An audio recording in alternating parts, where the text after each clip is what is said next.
Okay, so let's get into this. We have a fascinating stack of sources today that really digs into one of the most complicated things out there, female friendship. Hmm. And the toxicity that can come with it. Exactly. We're looking at a relationship that started, what, back in 1976?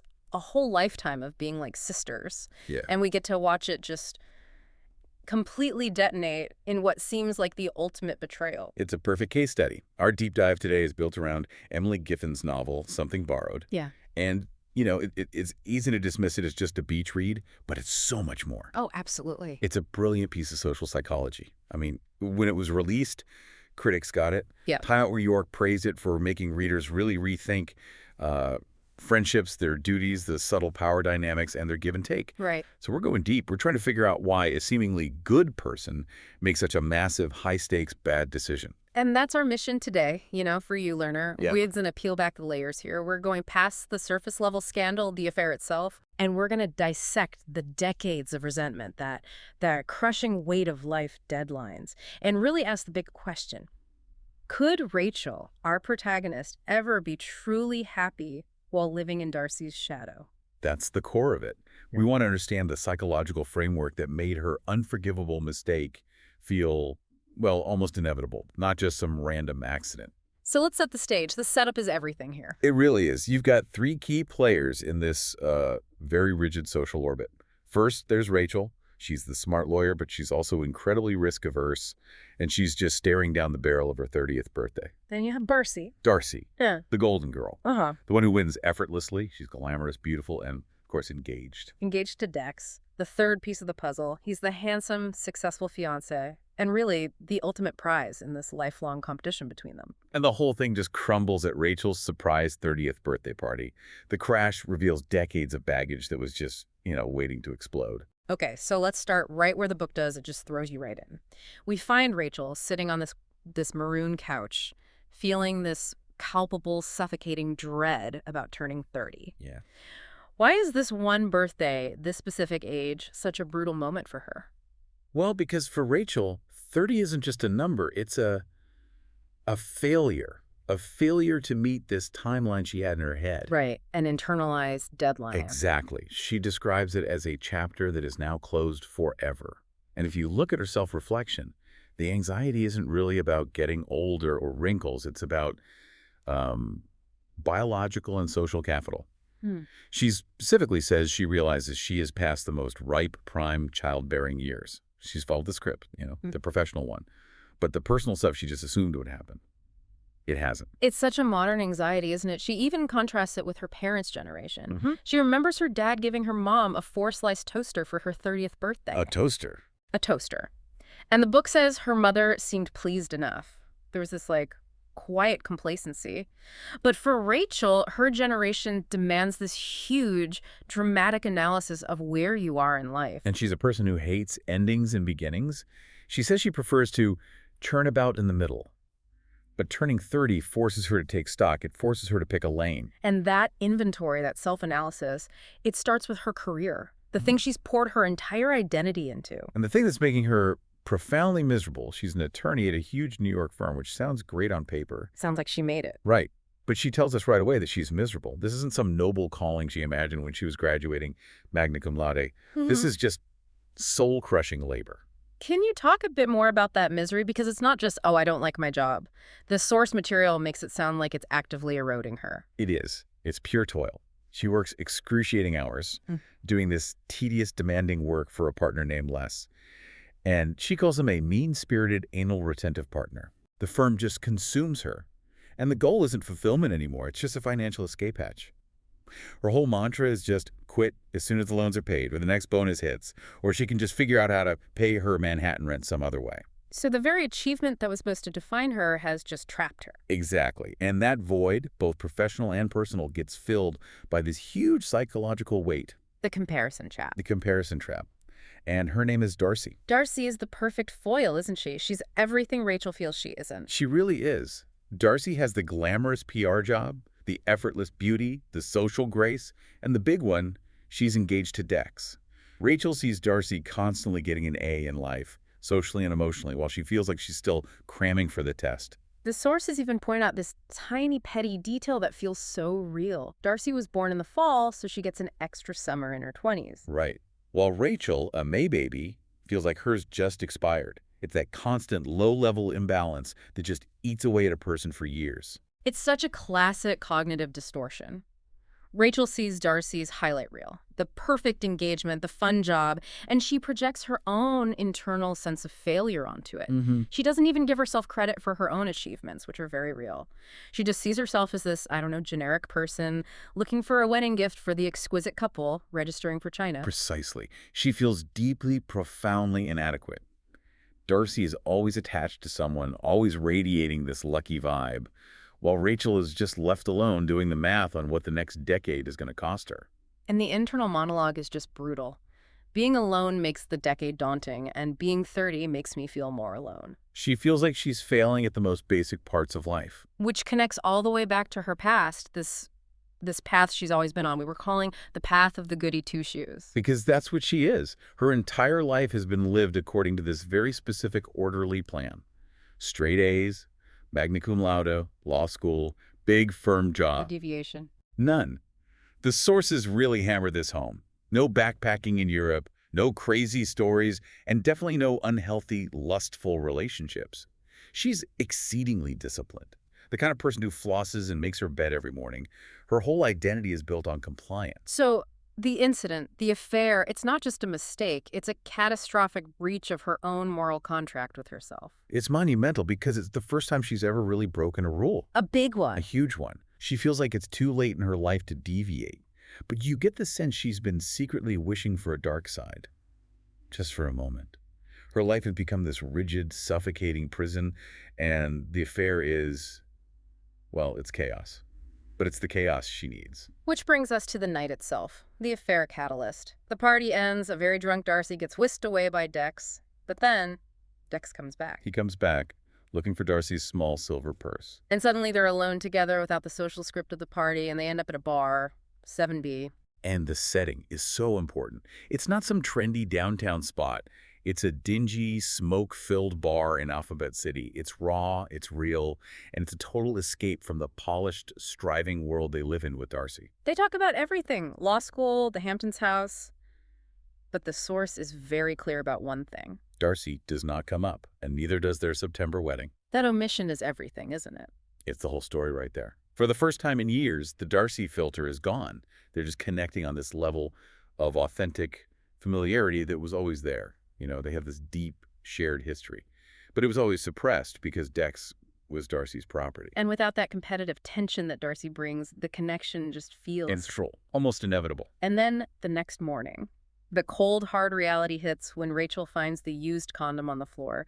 Her unforgivable mistake is now tangible. Right, and this is where the story gets so psychologically insightful. The expert analysis on her guilt. Instead of just melting down into a puddle of emotional panic, She defaults to her training. she goes straight to her lawyer brain. She starts processing the situation like it's a case file. What are the specific legal defenses she cycles through? Because that's such a telling detail. It is. She goes right back to first-year criminal law, involuntary intoxication, duress, mitigating circumstances. She's looking for a legal loophole where she's not technically culpable. A way to separate the act from the intent. The mens rea. Exactly. And she dismisses them all, right? She drank, but not enough for it to be involuntary. Darcy's peer pressure doesn't count as duress, but the exercise itself shows this profound emotional detachment. She's using her professional training to manage a personal crisis. And she lands on this incredible realization that the only guilt she really feels is guilt over not feeling guilty. And that just cracks open this much darker question about who she really is. This is the breakthrough moment for her. She questions her whole identity as a good person, and she concludes that maybe her goodness wasn't based on true moral fiber at all, But on fear, on sheer cowardice. She asks herself, maybe the only reason I have been good up to this point has less to do with my true moral fiber and more to do with the fear of getting caught. She only plays by the rules because she's risk-averse. so the betrayal wasn't just about Dex. It was about Rachel finally testing her own nature. She realizes she's not inherently moral. She's just a cowardly pessimist. And that is so freeing for her. Because if her goodness is just a facade built on fear, then what does she really have to lose by exploring these genuine feelings for Dex? This self-diagnosis gives her the green light for everything that follows. She's actively challenging her entire personality. That foundation is so critical because you can't see the affair as just a one-off event. It was an eruption. Decades in the making. Yeah. As you said, their bond goes back to 1976. They moved to the same cul-de-sac, became like sisters, but that sisterhood established a power structure almost immediately. Oh, from the jump, the pecking order was set. Darcy was always the lucky one. We're told she had better hair, better clothes, those $50 Guess jeans and Forenza sweaters. Oh my God. Right. And she always won the small symbolic things, like having her birthday on a Friday while Rachel's was on a Wednesday. It's thousands of these little microaggressions, these tiny advantages that just compound over 30 years. The sources are great because they lay out these specific childhood incidents of early infringement. They show Darcy's pattern. Let's start with the Ethan scenario. Why is a fifth-grade crush so important to this adult betrayal? Because it establishes the precedent. It's Exhibit A in the case Rachel will later build in her own mind.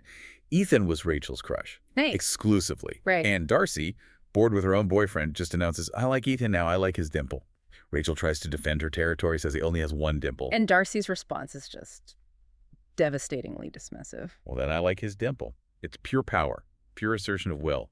And by the next day, Ethan and Darcy are going out. And the real damage wasn't just losing the crush. It was how Rachel interpreted Darcy's motive. Exactly. She knows deep down that Darcy didn't really like Ethan. She concludes that more likely Darcy took Ethan just to show me that she could. It was about control. It was about dominating Rachel's emotional territory. And that plants the seed for Rachel's future rationalization. She argues to this imaginary jury in her head that Darcy Roan had this coming to her. What goes around comes around. It reframes the whole affair as cosmic justice. That's fascinating, but it's also so cynical. Is the source suggesting that the only way Rachel could get past her own morality was to frame it as revenge for a fifth-grade slight? I think it suggests that the history gave her the emotional armor she needed. She needed a reason other than just, I want him. The decades of resentment, of feeling dismissed, that was the justification. Ethan was just the opening move in a game where Darcy always set the rules. And it wasn't just about boys. The sources give us another key example. The purple bag incident. Oh, this is a perfect example of Darcy's ability to just erase Rachel's victories. Rachel wins this cool purple book bag in a game of rock, paper, scissors. A clear, fair win. And Darcy Buys the identical bag the next day. And when Rachel gets upset, Darcy hits her with that incredibly infuriating line, who cares if we match? It's just a bag after all. That is classic gaslighting. It's not just taking the thing, it's denying the other person's right to be upset about it. Yes, it concerns the pattern. Darcy infringes, minimizes Rachel's feelings, and stays in complete control of the narrative. If Rachel gets angry, she's the one being dramatic, because it's just a bag. It makes Rachel feel small and unheard over and over again. And this rivalry escalates right into their ambitions. The whole battleground of ambition over Notre Dame, that was Rachel's dream school, her territory. And Darcy promptly moved in. Darcy claims she got accepted to Notre Dame, which just devastates Rachel, who gets rejected. The sources show Darcy's constant need to inflate her status, to invade Rachel's academic space. There's that tiny detail about her SAT scores, too. Yes. She claims a score of 1305, which doesn't even exist. And when Ethan corrects her, she gets defensive and insists she said 1310. It's so small, but it says everything about the little fixtures she built to stay on top. It solidifies Rachel's feeling of being perpetually overshadowed, not just by Darcy's natural gifts, but by this manufactured story of her superiority. Later, Ethan even suggests Darcy probably lied about the whole Notre Dame acceptance. And whether it's true or not, the fact that Rachel believes it's possible says everything about the depth of her anger. The unspoken hierarchy between them, though it eventually became spoken. That brutal moment of unvarnished critique from Darcy about Rachel dating Marcus. Ugh, that's such a painful scene. Rachel's dating Marcus, this really nice, easygoing guy, and Darcy just looks her dead in the eye and tells her flatly, you are not going to do better. It's not advice, it's a judgment, a ruling. The mask just drops. Rachel realizes her best friend sees her as having a ceiling. It validates every fear Rachel ever had, that in their friendship, Darcy gets the best and Rachel gets the leftovers. And Darcy is actively enforcing that rule. But we have to touch on Darcy's side of this. The sources, especially from the sequel Something Blue, give us a peek into her own psychology. She might be the winner, but she's driven by fear. A deep, driving fear. We learn that from a young age, Darcy was only praised for being pretty. Hmm. So she learned that with beauty come perks and power, but it also created this terrifying vulnerability. She remembers playing a game with Rachel, where Rachel, as a psychiatrist, warned her that girls who are only told they're cute can fall into a dangerous trap and become empty women. And Darcy admits she's afraid of that. Deeply. So her need to win, to get Dex the perfect wedding, the perfect life, it might be driven by this profound insecurity. She needs constant external proof that she's more than just a pretty face, even if getting that proof comes at Rachel's expense. It doesn't excuse her behavior, but it reframes the rivalry. Darcy isn't just being selfish, she's terrified of becoming irrelevant. And Rachel is finally acting out of a desire to claim what she feels she's earned, regardless of the old pecking order. So the affair kicks off not as some random hookup, but as this huge, deliberate challenge to that power dynamic. And when Dex and Rachel start sleeping together, what's really striking is the natural ease of it all. That ease is everything. It's the relationship's secret weapon. Dex was always comfortable with Rachel, even back in law school. He told her real things about his divorced parents, his sister, his mom's cancer. It points to an emotional safety he never had with Darcy. He even says it to her directly. He does. He says being with her also feels so natural. Maybe because we've been friends for so long. And that natural connection just exposes the fundamental flaw in his engagement to Darcy. Completely. Dex admits later that marrying Darcy was just the path of least resistance. It was the easy, socially expected thing to do.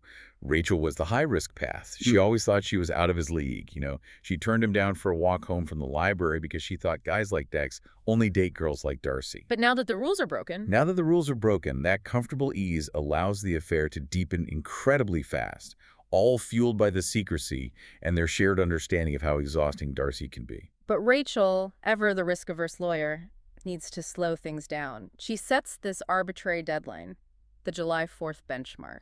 She goes right back to her default setting, churn about in the middle. She needs to avoid the scary choice, whether that's losing Dex or blowing up her life. The source says she prefers the comfort of deciding nothing.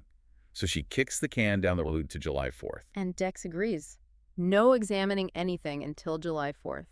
What does that pause actually do for the relationship? It lets it grow in a bubble, a completely unsustainable bubble. They're free from consequences from long-term planning. The focus is just on their immediate emotional connection, which thrives under the pressure of the secret. They're essentially practicing being a couple without any other reality. And in the meantime, Rachel is using Marcus Dex's friend, who actually likes her, as an alibi. Right, a total shield. She's dating him, appreciating his easy Midwestern style, but he's just a prop. And it works for a bit, but then her other friends start to notice something's off. Hillary, her perceptive friend, she's the first one to really see it. Hillary starts to suspect something is deeply wrong. And when Rachel finally cracks and confesses everything, Hillary's reaction is so important, she doesn't judge. She validates it. She validates the attraction. She tells Rachel that she and Dex would be way better together because something about them Darcy and Dex doesn't fit. And that's the first major external permission slip Rachel gets.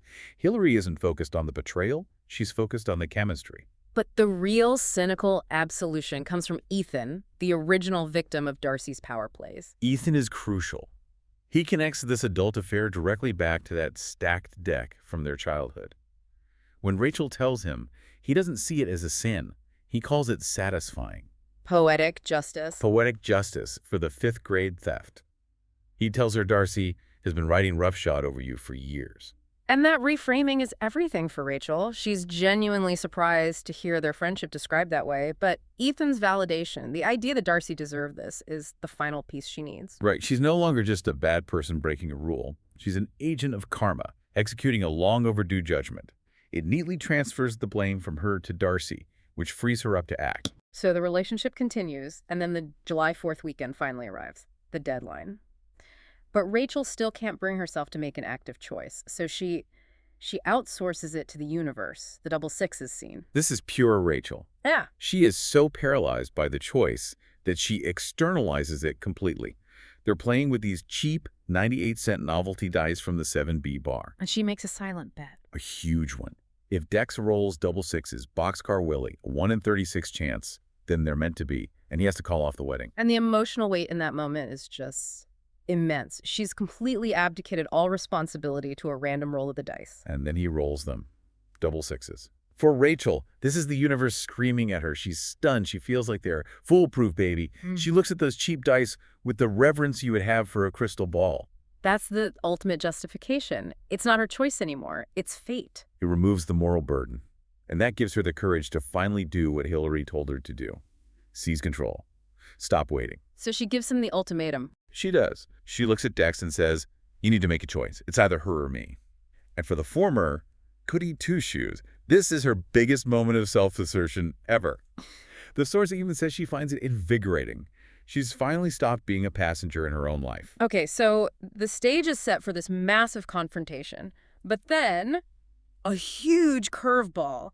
Darcy's life is imploding at the exact same time for totally different reasons. Yes.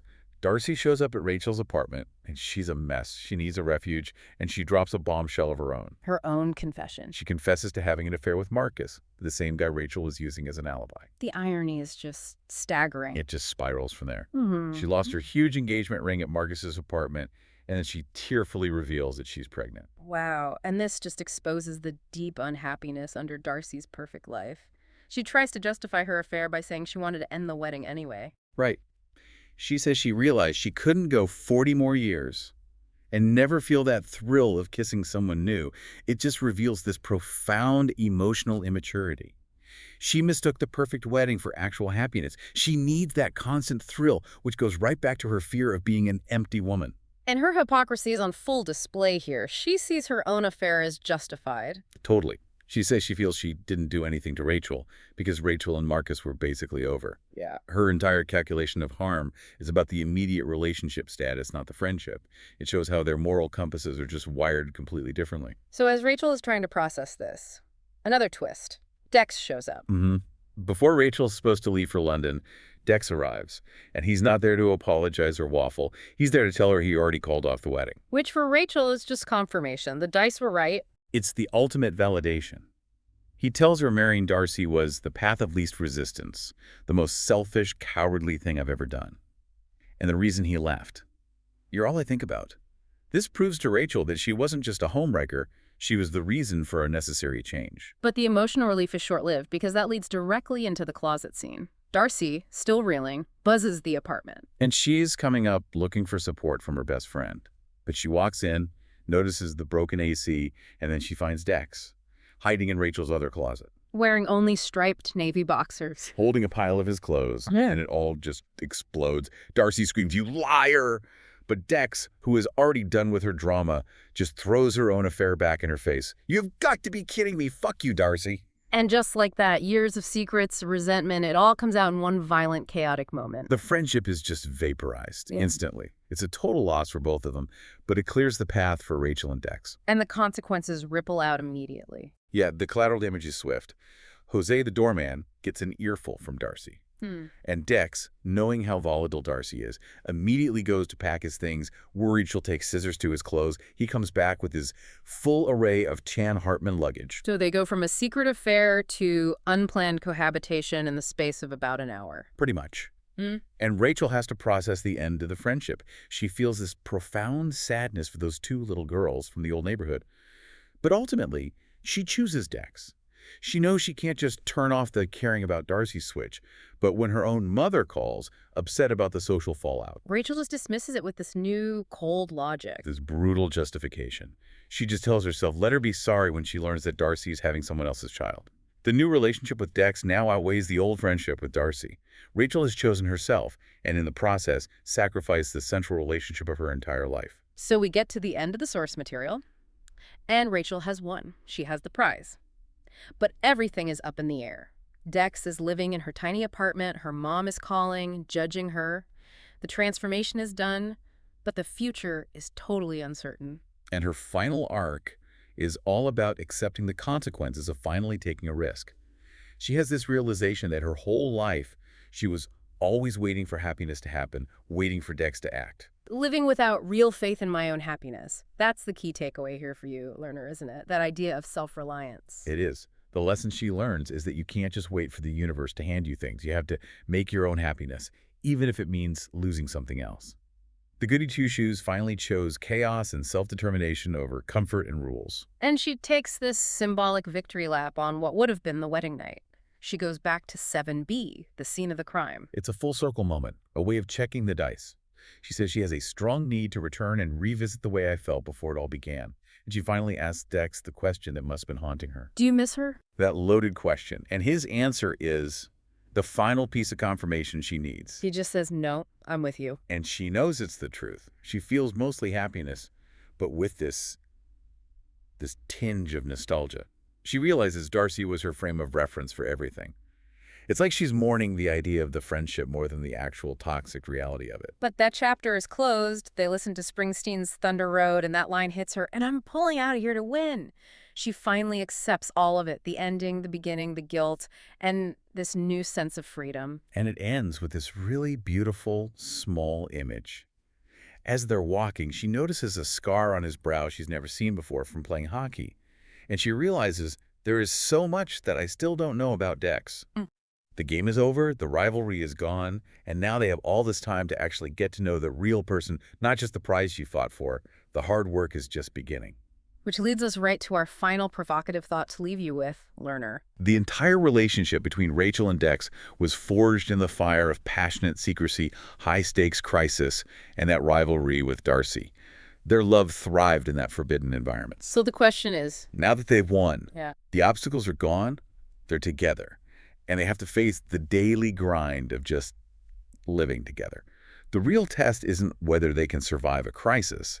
It's whether their bond can survive the mundane, everyday reality that is the very thing that killed Dex and Darcy's relationship in the first place. So what does this all mean for their future? Is a love born from betrayal strong enough to survive the quiet reality of everyday life?